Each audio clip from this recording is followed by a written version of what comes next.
Годишно всеки гражданин на Европейския съюз изхвърля по 132 кг храна.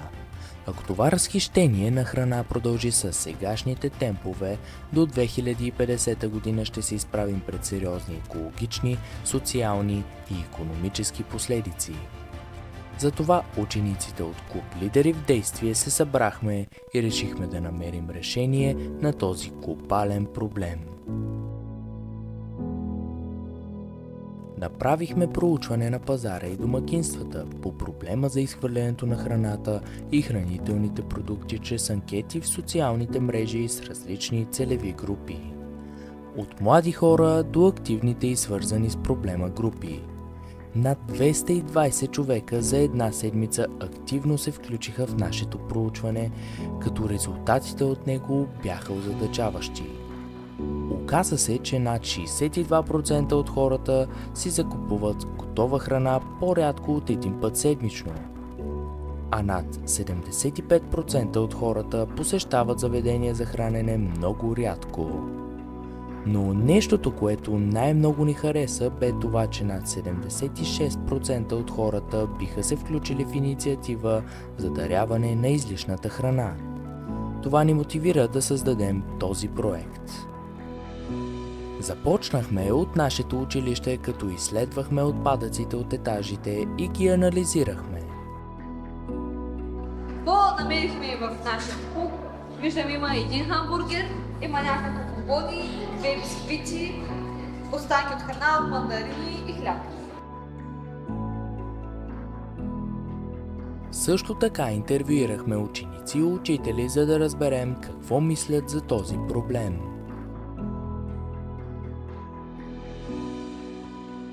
Когато храната вкъщи престои, аз я изхвърлям, защото продуктите, които продават в магазините, имат много ниско качество и след тяхното изтичане на техния срок.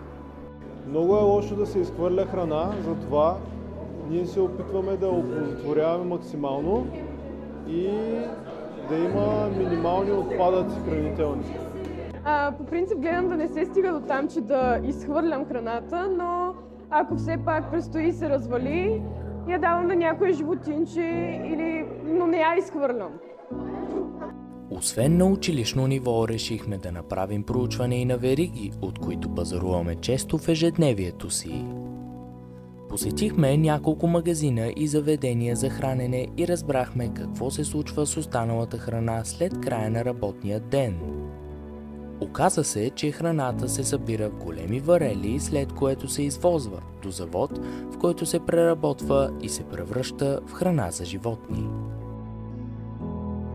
Храната, която остава след края на работния ден, се прибира и се разделя по зеленчук или месо и след което се прибира в специален хладилник фризер, който замразява се или се транспортира до най-вече за животни отива храната, като това, което е една от идеите още при заготовката на храната е различни отделки от картофи, от моркови в зоологически градини или там, където има животни, да могат да се използват.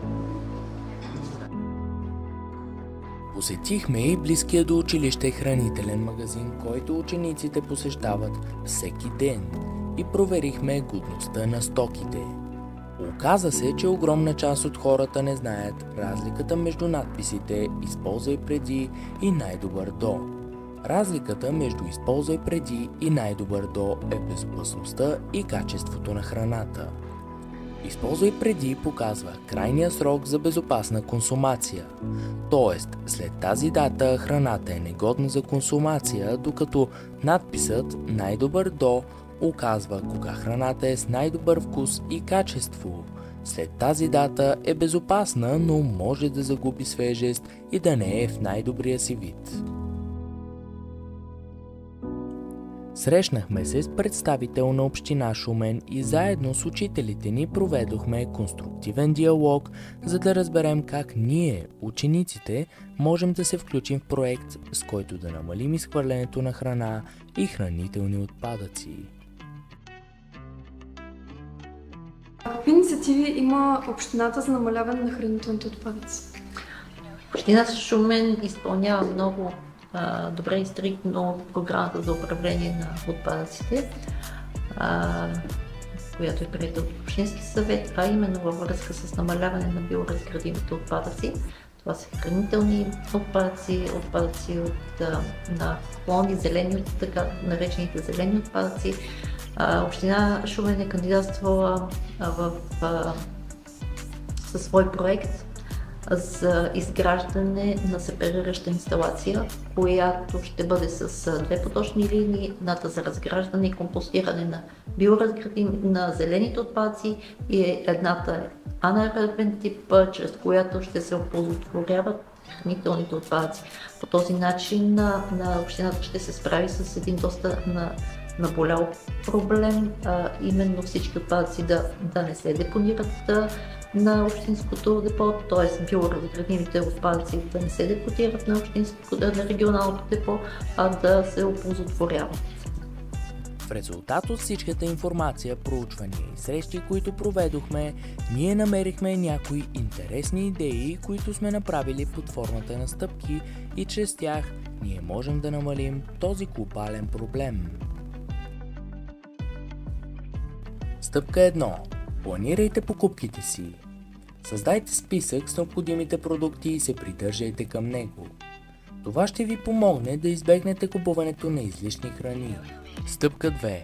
Правилно съхранявайте хранителните продукти. Научете се как да съхранявате различните видове храни правилно, за да удължите техният срок на годност. Стъпка 3. Използвайте хранителните остатъци.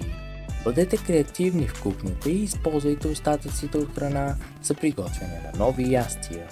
Стъпка 4. Компостирайте. Ако имате възможност, компостирайте органичните отпадъци. Това ще намали количеството отпадъци и ще създаде полезен компост за градината. Стъпка 5. Дарявайте храна.